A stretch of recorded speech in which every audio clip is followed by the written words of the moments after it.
Hello, hello, hello. It is Friday, May 21st. I'm Kenny Bucatini, and this is host of the party, morning market commentary, everything you need to know, talking about what happened yesterday, what's happening today, and what is the outlook, and then what's for dinner, because it's always important what's for dinner. So let's talk about it. Calm has apparently been restored, right? The first part of the week, we saw the markets very anxious and unsettled. And then yesterday, we saw calm come back to the markets. We saw all the indexes move higher through the day. And again, this morning, futures are up and it feels okay, right? Investors have gone on a bargain hunting spree, and we'll talk about that in a minute. Eco data today is all about the PMIs, right? The manufacturing PMI and services PMI and existing home sales, which are expected to be up about 1% month over month. Iran is nearing a deal with the world about their 2015 nuclear program and how they should now adhere to it, because remember, part of the issue with Iran is that they weren't adhering to the deal, and so the U.S. has imposed all kinds of sanctions on them. So now they're coming back to the table. They want to rehab this conversation. So we're having the conversation. It looks like they're making progress, and if it does, then the idea is that maybe the U.S. will lift some of the sanctions, and one of those is oil. Bitcoin and Ethereum have settled down. That's good. Bitcoin trading right back where it was before its collapse on Wednesday. Ethereum trading just a hair below, but they have settled down. And so what's for dinner tonight? It's a Bucatini, and it is a recipe that comes from Campania, which is south of Rome, but we'll get there in a minute. So it's Friday. The futures are looking up again in a follow-through rally from yesterday on Thursday.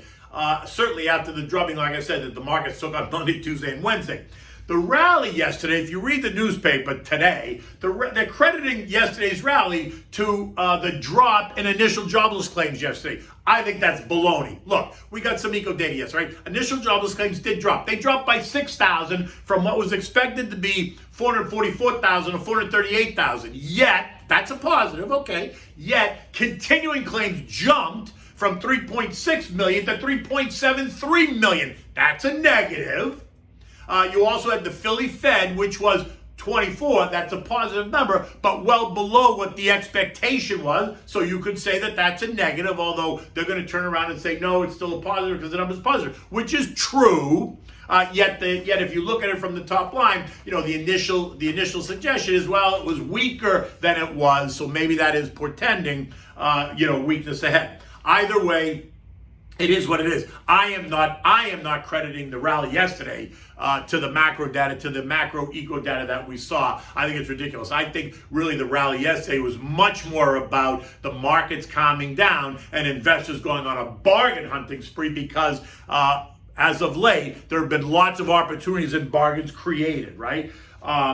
And so, we can think about it. Some of the newest big idea names, and we talked about this, right? Certainly the SPAC names, and I'm still thinking SPACs certainly have come under pressure. I don't think there's an opportunity yet there in SPACs, but that's your own decision. You can make up your mind on that. But the work from home names have come under pressure. Certainly all tech has come under pressure, but tech disruptor names for sure have come under pressure. We've talked about that ad nauseum as well, right? The NASDAQ and the Russell breaking two key trendline supports, both the 50 and the 100-day. And we thought on Wednesday that the NASDAQ was going to test and potentially break its 200-day, which it did not.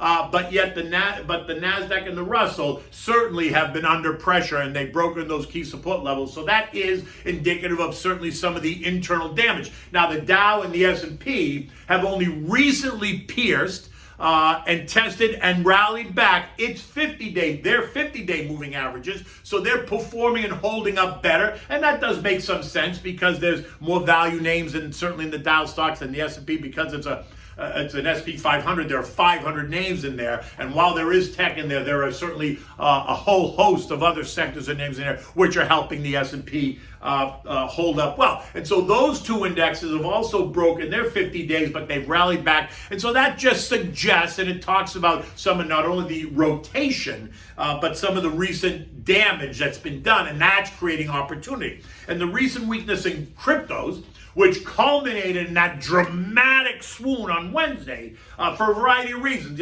China, regulation, just more pure speculation, only raised the angst, certainly in the markets overall, as investors ran for the door. And as crypto started to collapse, they ran for the door in everything.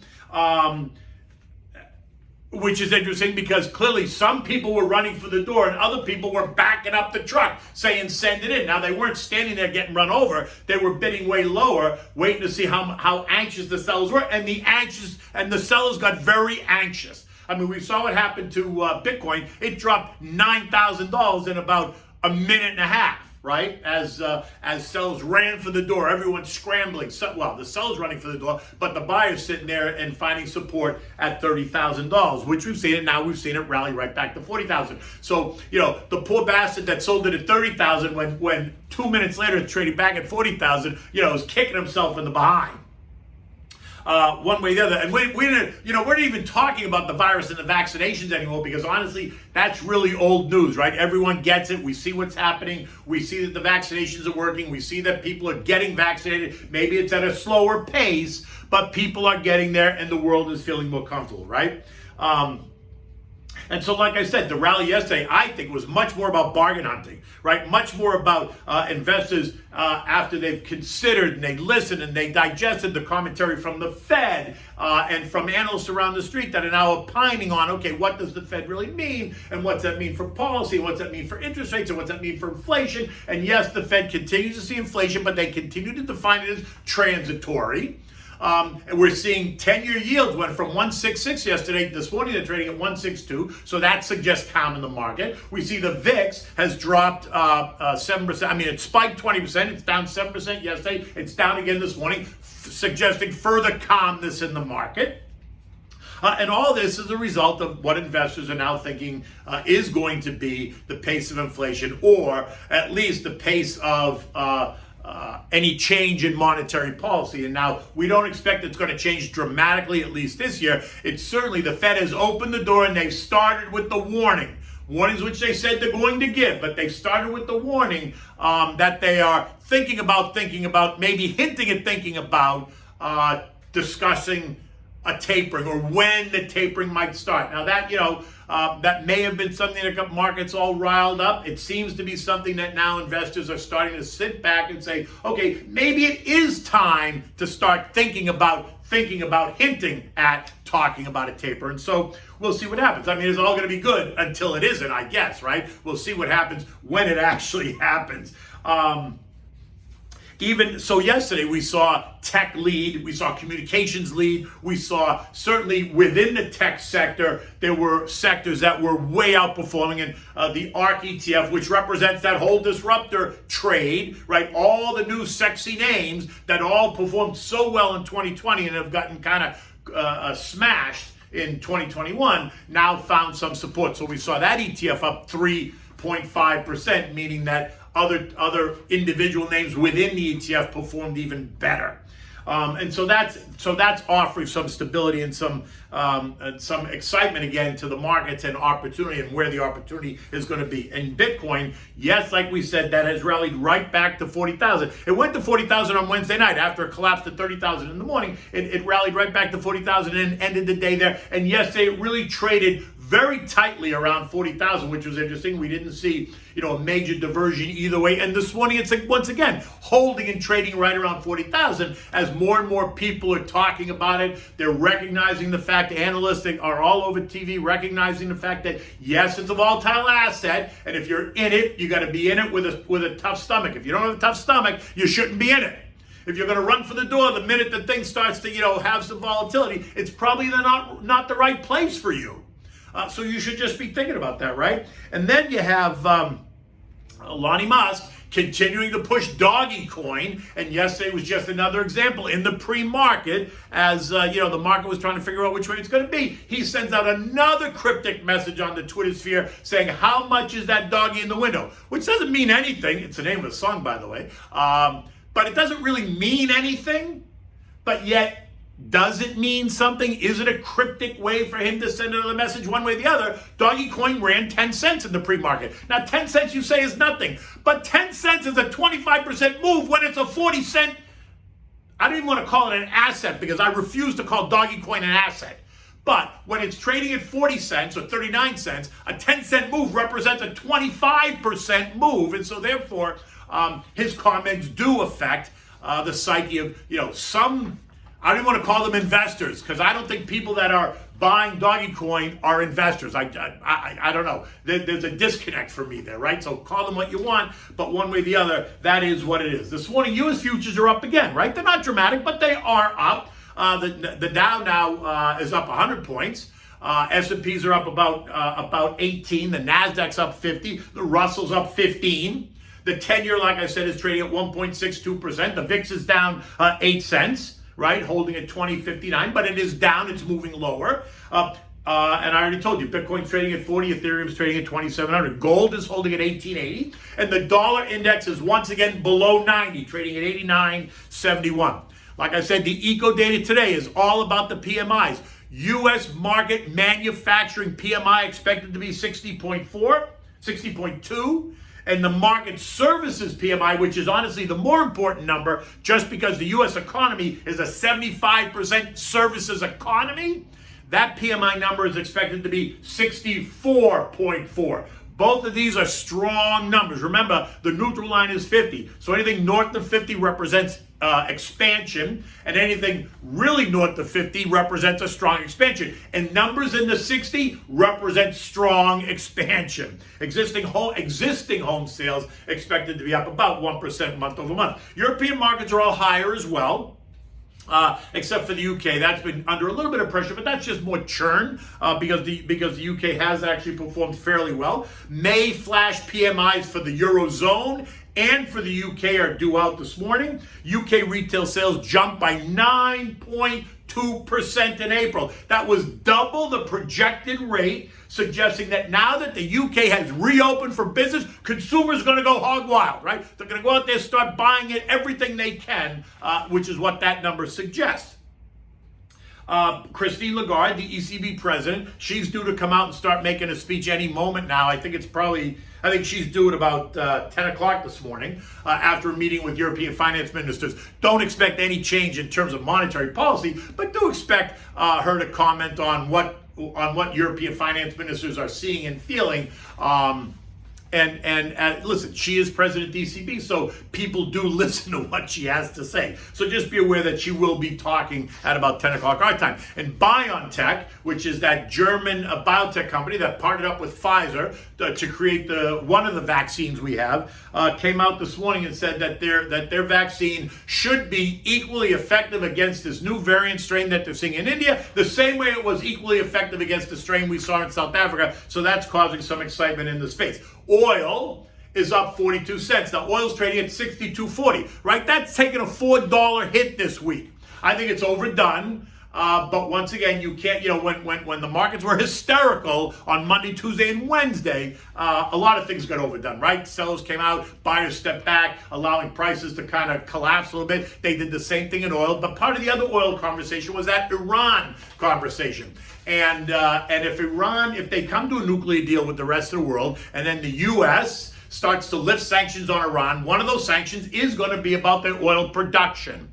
And now look, the way the market's reacting, you would think that there's going to be 10 million more barrels a day coming on the market. It's not. It's 1 million barrels a day is what we're talking about of additional Iranian oil. Hardly anything to really make a dent when you think about global demand. 1 million barrels a day, to me, is not necessarily a big thing, especially when the world is reopening and demand for oil and energy is going to surge. And I still think that we're going to see $70 oil by the summer. I thought potentially it was going to happen by Memorial Day, but then this whole news came up on Iran, and then we had the hysteria in the markets, and so. But you could see the turnaround happen fairly quickly. We know that, right? We've seen how fast markets can change. But one way or the other, I still think that you're going to see $70 oil by the summertime, right? The S&P closed last night at 41.59. Once again, we're much closer to the highs than not. We tested, I said, the key trendline support 3 times this week, right? And 3 times is really the key. And if it tested 3 times and holds, typically what that means is you're going to see a bounce, which is exactly what we're seeing, right? If it tested once, it tested twice, and then the 3rd time it didn't hold, that would suggest, much more of a negative tone. But that's not what we're seeing. So we're seeing the S&P bounce. We're seeing the rest of the indexes bounce as well. Which means I think we're now back in this trading range, which is 4,087, which is the 50-day trendline support, and 4,230, which are the most recent highs in the S&P, right? So 4,087 and 4,230 is where I think we're at right now. And look, if the inflation story and the Fed story calms down, then expect that they're going to push the markets. They're going to try to push the markets higher. And that's okay, but I'm still in the camp that I don't think the volatility is over yet. And so I would still be in the camp that if it makes sense, you look at your portfolio, you trim some of those names maybe that once again have regained and might be out of balance, and take advantage of stocks that are still underperforming.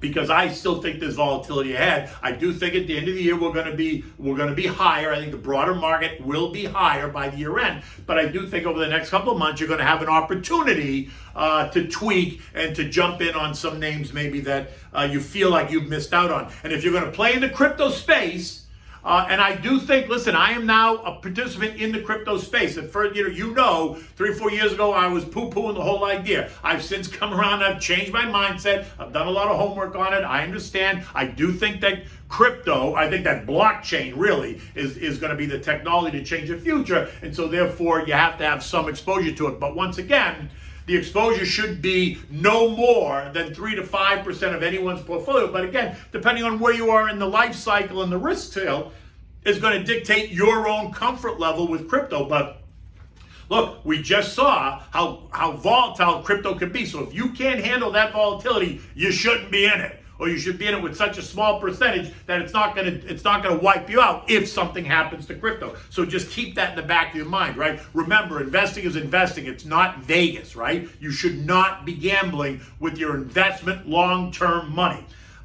You know what you can do? You can text the word invest to 21,000 on your phone. You'll get my digital business card downloaded right to your phone. Feel free to reach out, send me an email, send me a text message, give me a buzz. I'm always happy to talk to you about the markets, about crypto, about portfolio construction, whatever you want to talk about. I'm here to do that, and I enjoy doing it.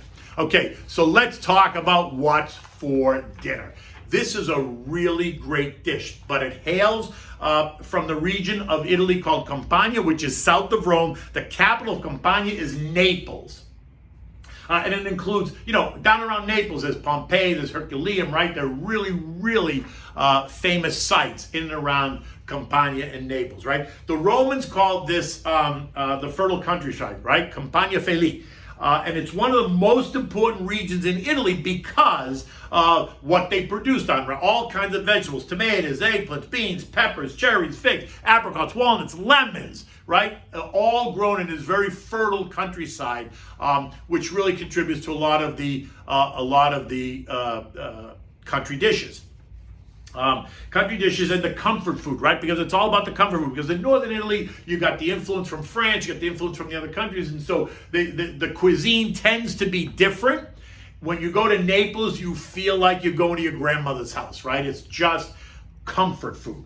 Anyway, for this dish today, you're going to need bucatini. Now, bucatini is like a spaghetti. It's thicker. But it's long like a spaghetti, right? And it's great for this dish because it adds depth and texture. You need olive oil, you need butter, you need sliced onions, you need sweet Italian sausage out of the casing. You can certainly use hot sausage if you want. I'll use the sweet. You need salt and pepper. You need 1 egg. You need chicken stock, light cream, and some fresh grated Parmesan cheese, which you always need for any dish. So you always have to make sure that that's always in your refrigerator. You can never be without fresh grated Parmesan cheese and Romano cheese.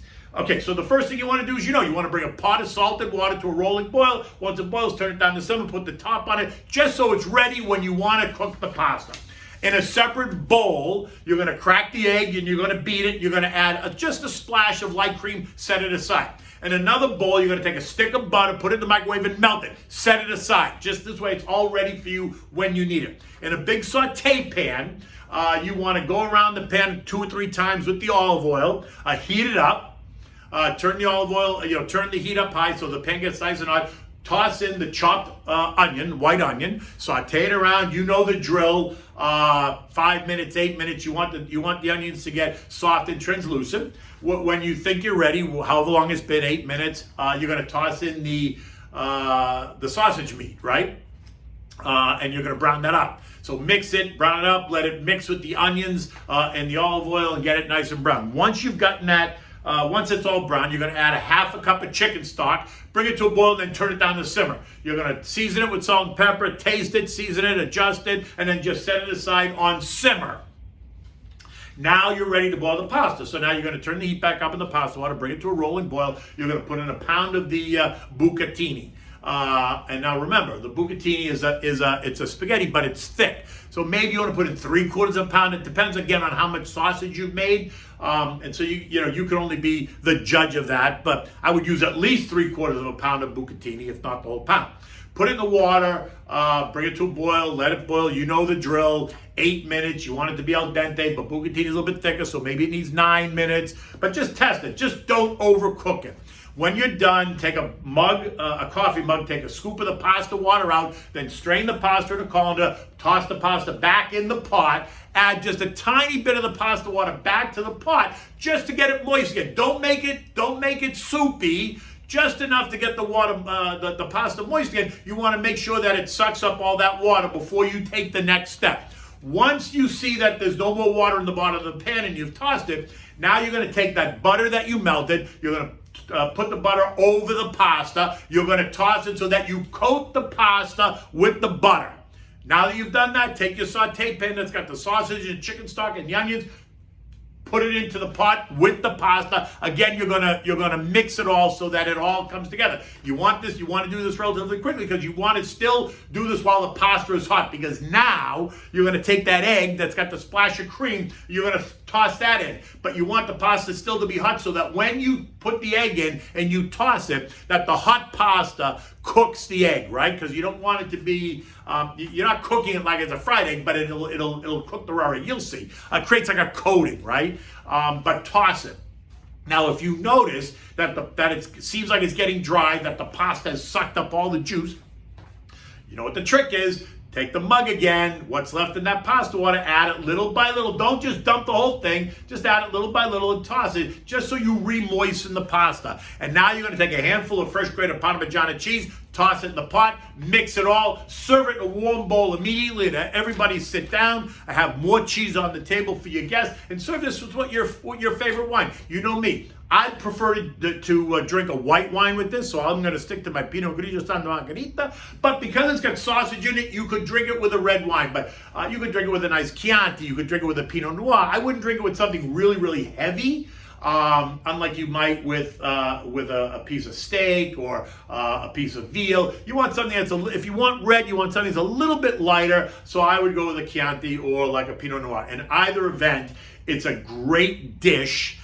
It's real comfort food, like I said. If you go to the countryside in Naples, you're going to get dishes like this, which are hearty, simple to make, and yet really delicious. Although it's funny, because if you go to an Italian restaurant today and they serve this dish, you're going to pay through the nose for it, because suddenly it's going to be all the rage. In any event, it's Friday. The week is almost over and the weekend is coming. So sit back. Watch what the markets do. I'll see you on Monday, but watch for my report from the beach tomorrow.